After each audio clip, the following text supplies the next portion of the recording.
Edwin Frondozo on the Business Leadership Podcast every week for a unique program featuring insights and actionable items from the world's most successful business leaders. Hear firsthand the exclusive interviews and personal journeys on how today's transformational leaders made it to the top. Hey everybody, it's me, it's Edwin, and thank you for joining me on the Business Leadership Podcast. This is milestone episode number 40 with Alyssa Furtado, the CEO at RateHub.ca. Alyssa studied business and math at Queen's University before going into management consulting for only 2 years. She left the corporate world in 2009, launched RateHub.ca on January 1st, 2010, and hasn't looked back since. I had the opportunity to meet with Alyssa in her downtown Toronto office where we talked about following her gut and having the confidence to start a business. She discusses what it takes leading a small team to managing a growing organization. Before getting started, I'd like to thank my media partners, IT World Canada and Startup Canada, for the support of the podcast. Now enjoy the show. Welcome to the Business Leadership Podcast, Alyssa. Great to be here. Thanks for having me. Alyssa, why don't we just get started? If you could just introduce yourself to our listeners. Tell them a little something about yourself. Outside of the business scope, something you like to do when you're not growing RateHub. So my name's Alyssa, and I'm 33 years old. I just had a baby about a year ago, and so congrats. Thank you. It's been an amazing year. I think my life 12 months ago looked a lot different outside of work than it does now. So, before children, I'm super passionate traveler. My husband and I love to go to Hawaii. We're avid kite surfers. And so that drives a lot of our travel to warm destinations. Love, dining out, taking advantage of all that Toronto has to offer, and spending a lot of time with friends. That's, it's been a bit harder to keep up with the travel schedule with a young one at home, but it's just been such an amazing year. So most of my free time now is spent with my family. And we're still able to see friends when our son goes to bed and that sort of thing, but definitely slowed down on some of the travel. Oh, I could totally relate. My daughter is 18 months. So our life got flipped upside down. We do travel. My wife's from Europe, so that's awesome. Where we travel. We're going there for the holidays. Good. But, I get it. I totally get it. And, it's definitely an amazing thing, I'm sure. And me and you could probably offline talk about this all day, yes. Having a young child, a year old. But, why don't you start off introducing RateHub? Tell us a little more about what you do, your role now, and perhaps what are you trying to accomplish over the next 6-12 months? So RateHub is a financial product comparison website. So in the same way that you'd use Expedia to find the best deals on hotels or Kayak to find the best deals on flights, we help our users get the best rates on their mortgages, high interest savings accounts, and find the credit card that works for them. So over the next few months, we've got a lot that we want to accomplish. So a ton of work to be done around scaling the team. So adding resources and making sure that we have the people in place and the right people to tackle the strategic initiatives we want to get done. So then on the strategy side, making big investments in insurance. We think insurance is, huge potential for disruption online in Canada. And so we're going to be building out quoters and tools to help Canadians find the best deals on insurance. In the mortgage side of the business, we're also building a platform to help Canadians do their mortgage online. And that's something that's really exciting for anyone that's gotten a mortgage recently. It's a lot of paperwork, a lot of back and forth, still email based. And we also think that there's some really exciting opportunities there as well. The business has really evolved a lot. So at the end of this year, it'll be 8 years in business, which has gone by incredible. It seems crazy to say 8 years. And so we started out just as a rate comparison website. And in about almost 3 years ago now, we added, my co-founder James came on board operationally, and he's built out a brokerage arm to the business. So he runs that division, and then I focus on RateHub.ca, which is the marketplace comparison website, et cetera. Oh, that's crazy. I mean, there's a number of things that you mentioned there and a lot of things that to look forward to. And I understand your business has grown. And I mean, bringing on your co-founder was huge because that arm, from my understanding, is a pretty large organization as well. So can you tell me or share with us how are you managing and growing as a leader, especially when you're scaling your team? Like, I mean, these are the skills that assume 8 years ago you didn't have. Yeah, definitely. So I started RateHub 2 years after graduating. So I worked in a corporate job for about 2 years, and definitely had a bit of experience there. But really when I came over, I was learning about technology and building websites from scratch, and also trying to, beef up my management and leadership skills as well. So I think it's definitely been a journey that's evolved. You start out and you become kind of a master at the craft of product management and digital marketing and that sort of thing. Then, when you start to build a team and have your first set of direct reports, that's a really magical time in the business when there's 5 of you. You know exactly what you want to build and do each day. There's, no challenges around communication. Everybody's on the same page. And then I think the next step is really empowering this, incredible team to really take ownership. And good people and smart people, they want to be able to drive a lot of the decisions and the strategy. So making sure that, you're helping to guide them, but you're really letting go of the reins and letting your talented people run with things. So I think that's really important. And the leadership challenges never stop. So I think, on my side of the business, we doubled the team over the last year, and we tried to bring on more senior people and more leadership because we thought that there was a skill set gap, and the team was asking for more leadership and mentorship and direction. Sure. So I think that will really help us for the next year.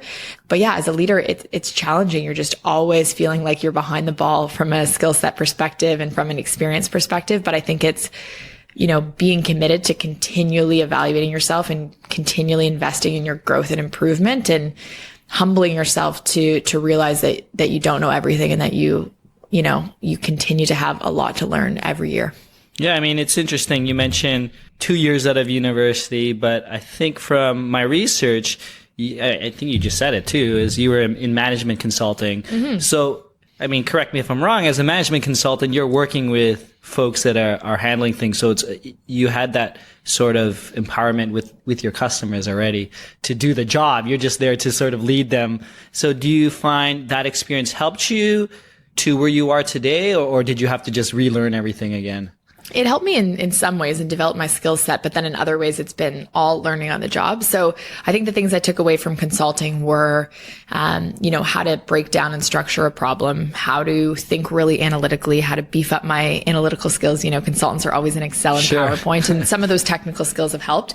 And I think really just, as a recent grad, I needed to hone in on attention to detail, things like that. At Bain, where I was a consultant, there was this awesome work hard, play hard culture. And I think I've been able to bring some of that to RateHub.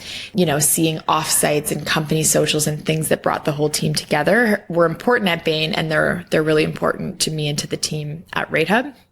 But I think perhaps most importantly, consulting taught me that it wasn't what I wanted to do with my life and my career. I remember being there late at the office many nights thinking, I'm never going to be the best at this. This isn't going to be the thing that I can do, that maximizes my skill set and really excites me and ignites my passion. And so it was an important experience to think, okay, if it's not here, then what is going to give me that? What is going to bring that excitement?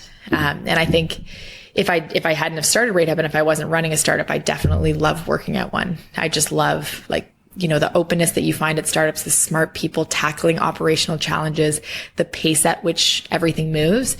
I find that really exciting. So where did you find that guts to make that change? Because I know some listeners out there they might be sitting within a corporate office or management consulting and maybe really thinking, oh, you know what? I like my job, but maybe I don't foresee like what really got you over that bump to say, listen, I'm leaving.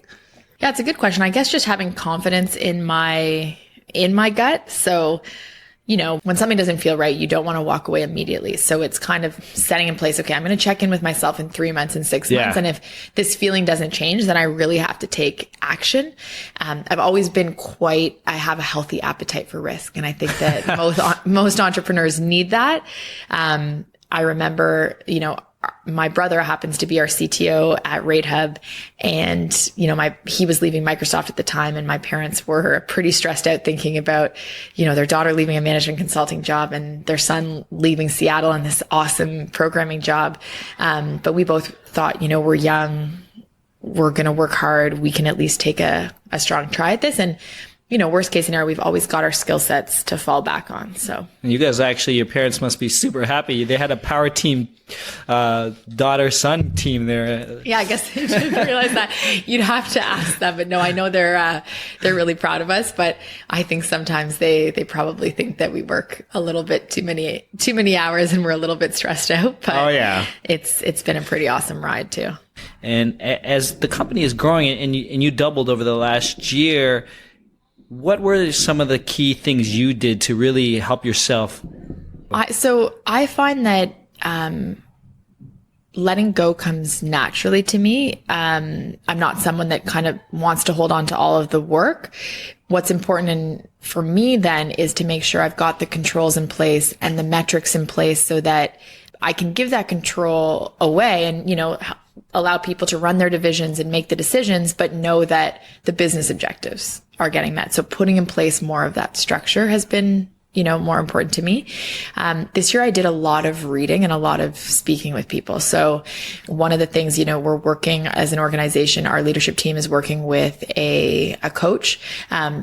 His name's Shelby. He's fantastic to help implement a traction system, which gives us kind of a structure and framework to make sure that the corporation's goals and objectives are in place, allow your team to focus, a communication framework to cascade messages throughout the organization and things like that. So, a lot of reading and a lot of, stepping back and thinking and patience too. It's hard because when you feel like something's not exactly right, you want to change it immediately. But the bigger the company gets, you have to give that time to make sure. And that's something we learned in our training. It's like, you can have a hypothesis on how things might change or how you want them to change, but then speak about them as a leadership team, walk away for 3 weeks and let that simmer and come back together and make sure that everybody thinks that that's still a great idea, and then communicate across the organization before you go about changing things like organizational structure or meeting cadence or just things like that.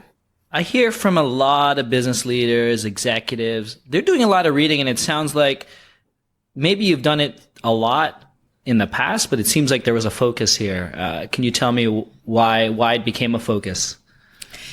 I think just through the scale and through a lot of change, when you double the team, you're then all of a sudden within 1 year managing an organization that you haven't had experience at that level. And so sometimes you have an intuition as a leader.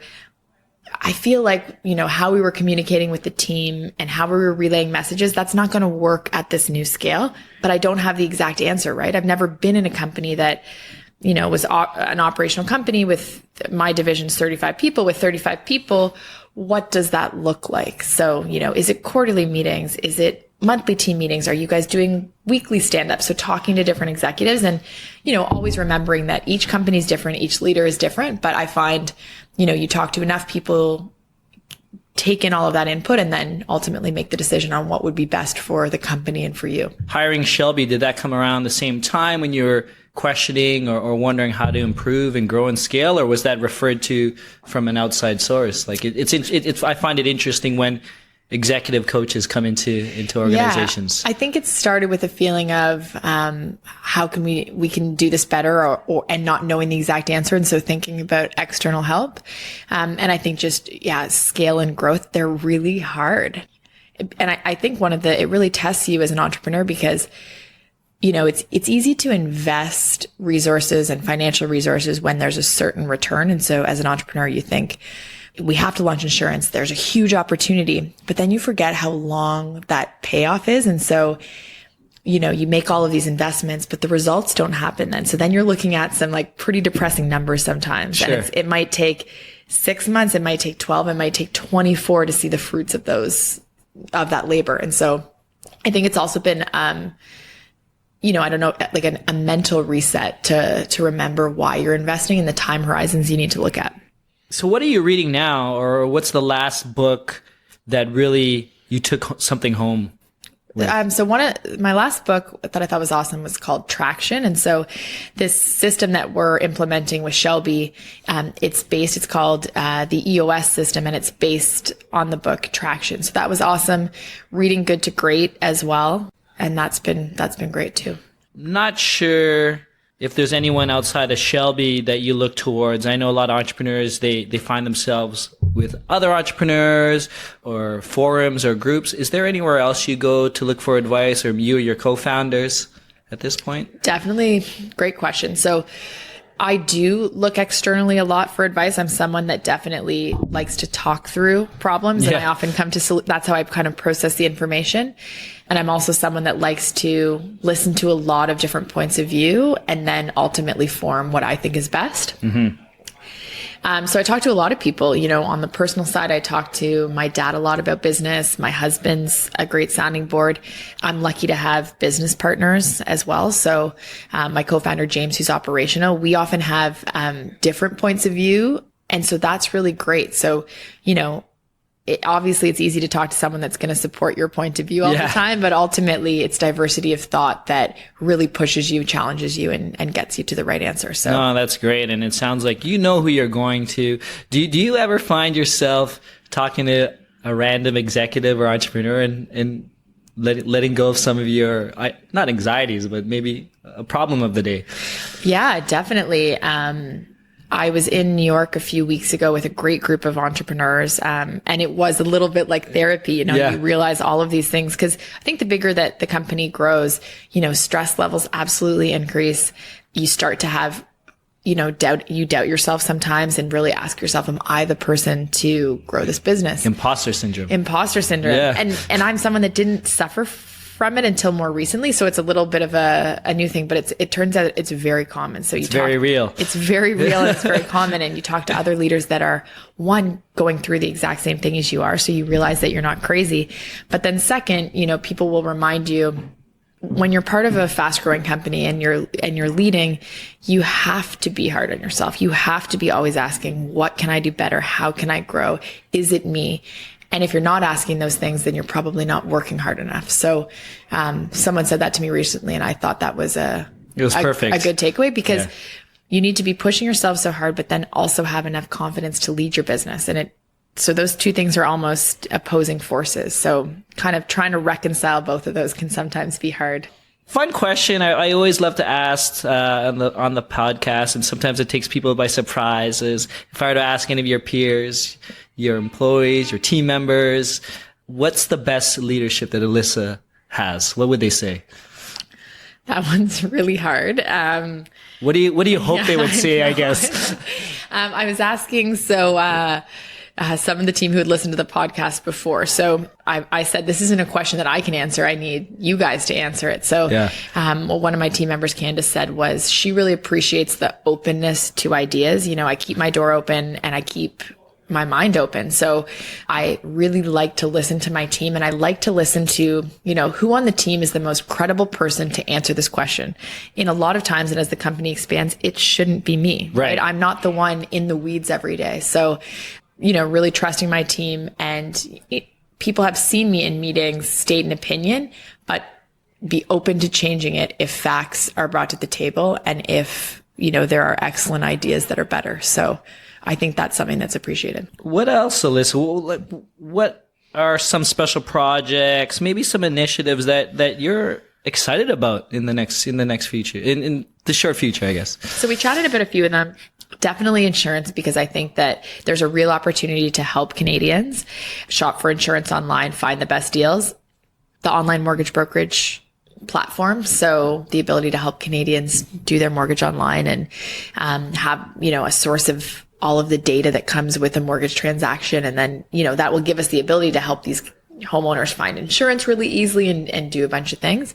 One of my kind of pet projects for the year. Yeah, I love it. Is this one might sound a little nerdy, but there's a huge opportunity to build a suite of personal finance calculators. So calculators around TFSA, RRSP, and really help people see how much they can save by putting money into their RSP. So we've got some really neat graphics to illustrate, for example, you know, how much you're getting taxed on your top 10K of income. And so if you weren't planning to put in that money into your RSP, do you realize that you're going to lose 40% of it? And so trying to get people excited about almost thinking about it like a cash back, right? Where, you know, people get excited about 2% cash back on their credit card. What about 40% or 30% cash back on the money you put into your RSP? I'm excited about that calculator. Like, come on. I need that now. Yeah, it's true. And it's not really nerdy. I think, and like you said, I think one point was that visual. Like if you could put that visual, I mean, people hear about RSPs, RESPs, but it just gets complicated and very text driven. You have no idea what's happening after a while. Exactly. It's a little personal case too, but I mean, I know that as well. But having a blast, Alyssa's. But before I end, I'd love to get some of your final thoughts, observations. Ideally, I'm looking for actionable recommendations that you could share to the listeners out there who are either trying to grow, scale a business at this point, or sitting as a management consultant, wondering how to do it. If you could share some of your thoughts. Yeah. I think so.